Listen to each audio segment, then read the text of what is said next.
Hello বন্ধুরা, কেমন আছেন সবাই? আশা করি সবাই খুব ভালো আছেন। আপনাদের সবাইকে স্বাগত জানাই আমার চ্যানেল অ্যান্টিকম টেকতে।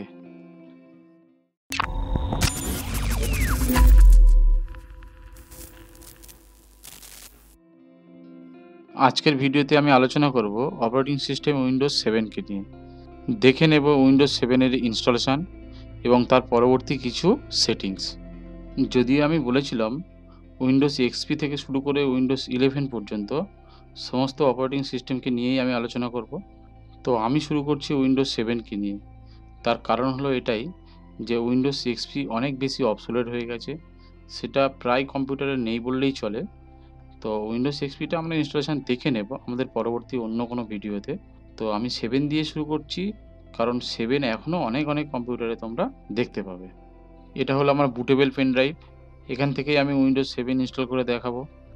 অনেক আগে আমি এই ধরনের অপারেটিং সিস্টেমগুলোকে ডিভিডি দিয়ে ইনস্টল করতাম। তবে ডিভিডি দিয়ে ইনস্টলেশনের একটু ঝামেলা রয়েছে। অনেক সময় ফাইল করাপ্ট হতে পারে, অনেক সময় ফাইল মিসিং হয়, ফাইল খুঁজেও পায় না অনেক সময় ডিভিডি ইনস্টলেশনের সময়। এরকম নানান প্রবলেম ফেস করতে হয়েছে। তবে বর্তমানে পেন ড্রাইভ হয়ে অনেক বেশি সুবিধা হয়েছে উইন্ডোজ ইনস্টলেশনের জন্য। এই ধরনের বুটেবল পেন ড্রাইভ যদি আপনারা চান তাহলে অবশ্যই আমাকে কমেন্ট করে বলুন। শুরু করা যাক আজকের ইনস্টলেশন ভিডিওটি।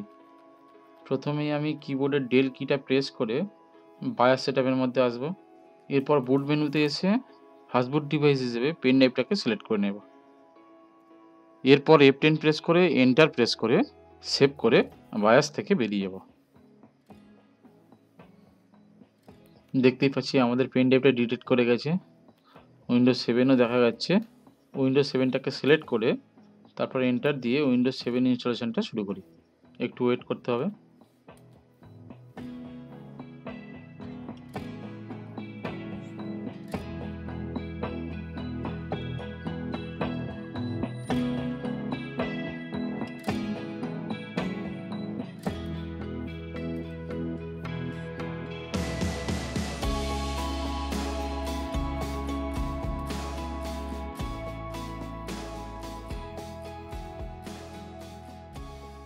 এরপর বেশি কিছু করতে হবে না, শুধুমাত্র নেক্সট মারতে হবে।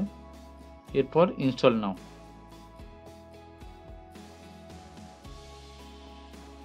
এবার আমি উইন্ডোজের পার্টিশনটাকে ক্রিয়েট করে নেব।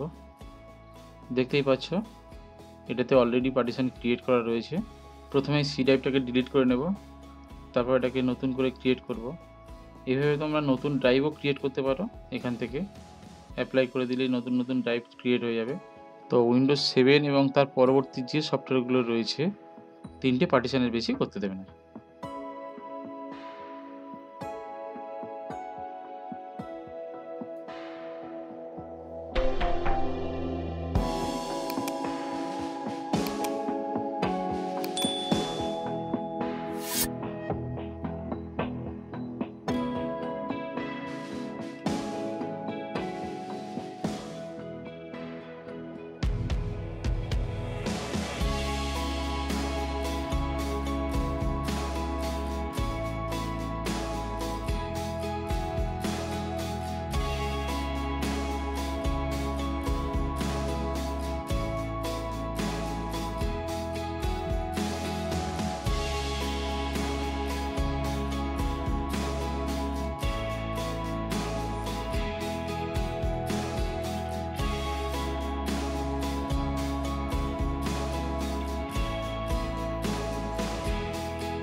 উইন্ডোজ 7 ইনস্টলেশন আমার প্রায় কমপ্লিট।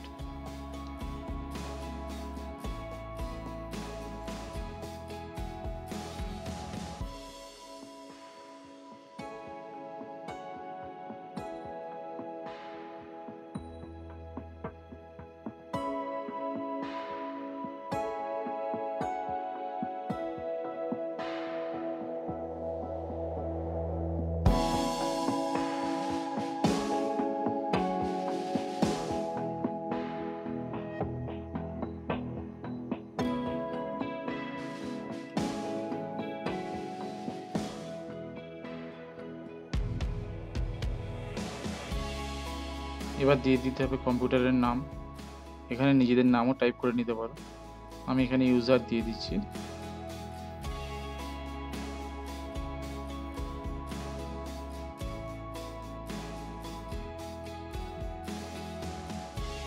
এরপর নেক্সট মারতে হবে।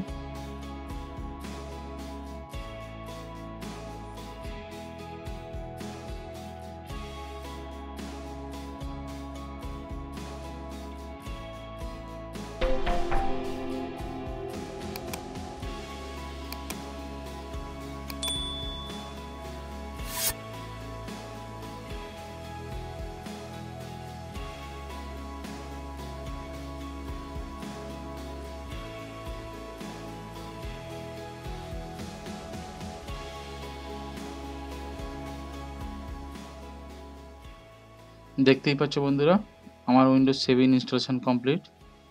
তো এবার আইকনগুলোকে নিয়ে আসতে হবে। এখানে শুধুমাত্র রিসাইকেল বিনটাই দেখাচ্ছে।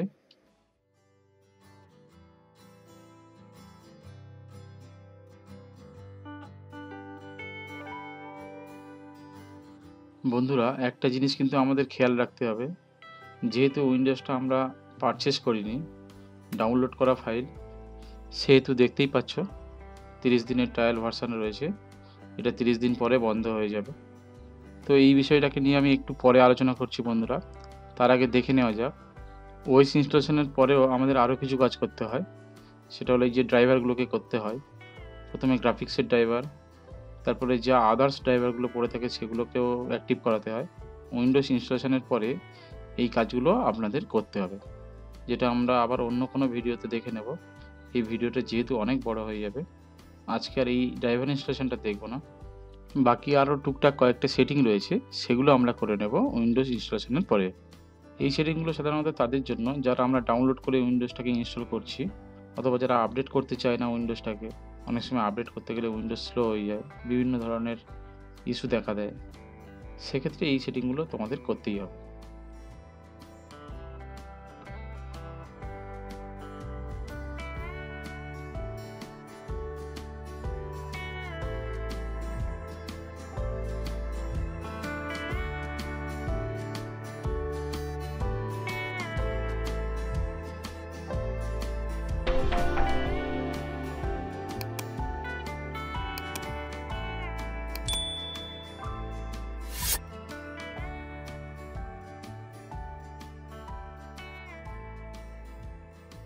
এবার আসি 30 ডেজের অ্যাক্টিভেশনের ব্যাপারটাতে বন্ধুরা।